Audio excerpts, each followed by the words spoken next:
નમસ્કાર મિત્રો, તો હું છું ધ્રુવ પંચાલ અને આજે આપણે જઈ રહ્યા છે દ્વારકાથી પોરબંદર. અને દ્વારકાથી પોરબંદર થાય છે 100 કિલોમીટર. તો ચલો મિત્રો, જોઈએ દ્વારકામાં આપણે સુદામાનું મંદિર અને બીજું જોઈએ આપણે પરમ પૂજ્ય મહાત્મા ગાંધીજીનું ઘર, જ્યાં તેમનો જન્મ થયેલો હતો. તો આવો મિત્રો.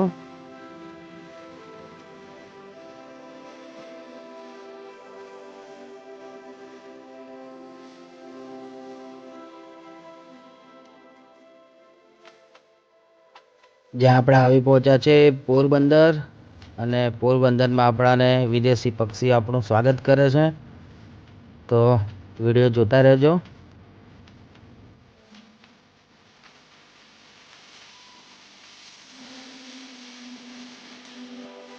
તો મિત્રો, આ છે સુદામા મંદિર.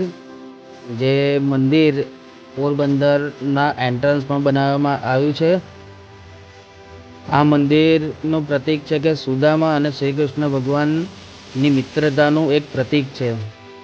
અને આ મંદિર આખી દુનિયામાં એક જ મંદિર છે જે પોરબંદરના રાજાએ બનાવવામાં આવ્યું હતું.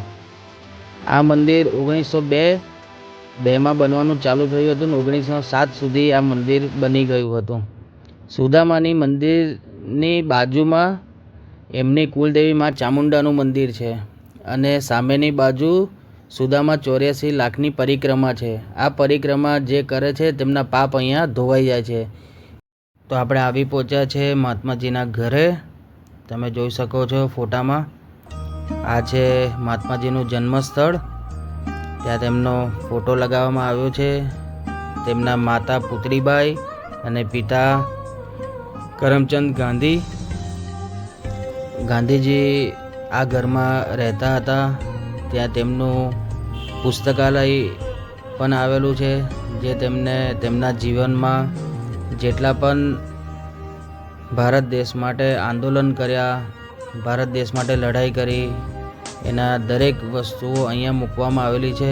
આ છે મહાત્માજીનું ઘર. તમે જોઈ શકો છો.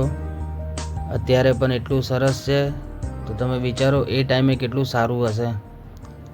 આ છે મહાત્માજીનું જન્મસ્થળ.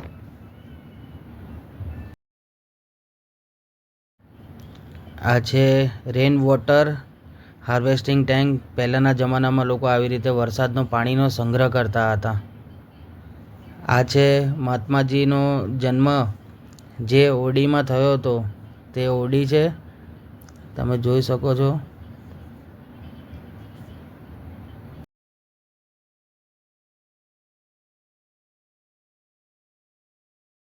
હા, તો તમે જોઈ શકો છો તેમના ઘરનો આ સેકન્ડ ફ્લોર છે, જ્યાં જૂના જમાનાના બારી, દરવાજા અને દરેક વસ્તુ એવી ને એવી જ છે જે ગાંધીજીના સમયમાં હતી.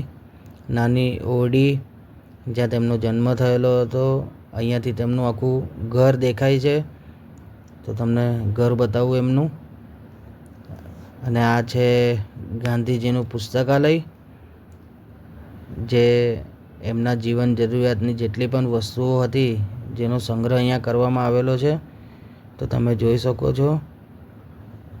આ છે પૂજ્ય કસ્તુરબા ગાંધી પુસ્તકાલય, જ્યાં તેમના જીવનના દરેક ક્ષણોની પુસ્તકાલય અહીંયા આવેલી છે.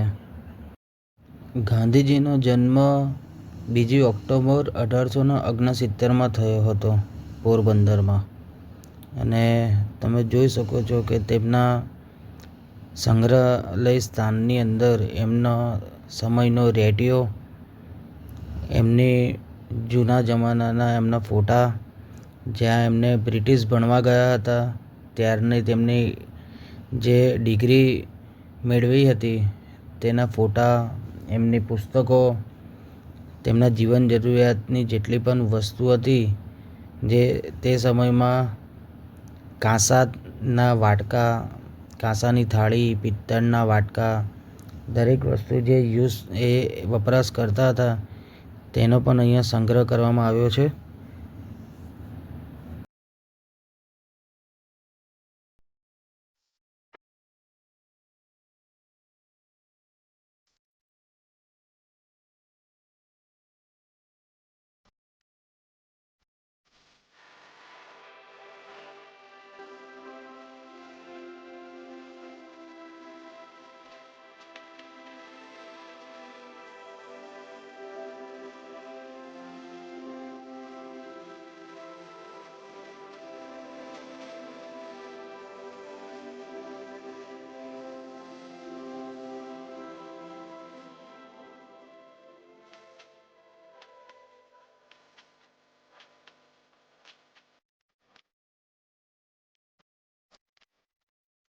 ગાંધીજીનું મૃત્યુ થયું ત્યારે તેમની અસ્થિને પોરબંદરના સમુદ્રમાં વિસર્જન કરવામાં આવી હતી.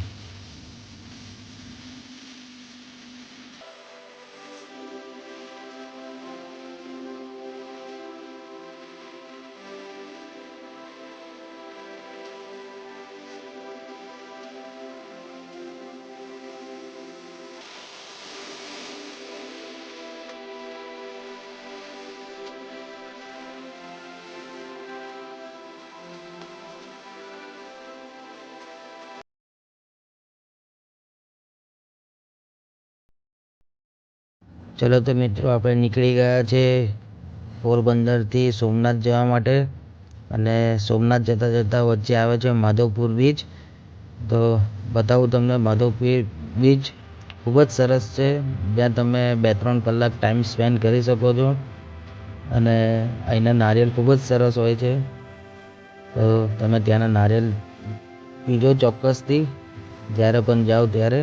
અહીંયા તમને ઊંટ રાઈડ કરવા મળે છે. અને દરિયાની સામે સરસ પવન આવે છે. અને કોઈ બી જાતની એક્ટિવિટી કે તમે કરી શકો છો. તો વિડીયો જોતા રહેજો. અને વિડીયો ગમ્યો હોય તો લાઈક. ખૂબ જ સરસ એટમોસ્ફિયર થઈ ગયું છે. લાગે છે વરસાદ આવશે. તો જો વિડીયો ગમે તો લાઈક, શેર અને સબસ્ક્રાઈબ કરવાનું ભૂલતા નહીં. અને જ્યારે પણ તમે દ્વારકાથી પોરબંદર થઈને સોમનાથ જતા હોવ તો જરૂર તમે માધવપુર બીચ ઊભા રહેજો. ખૂબ જ સરસ છે. મારી દિલવાન તો બહુ જલસા થઈ ગયા છે.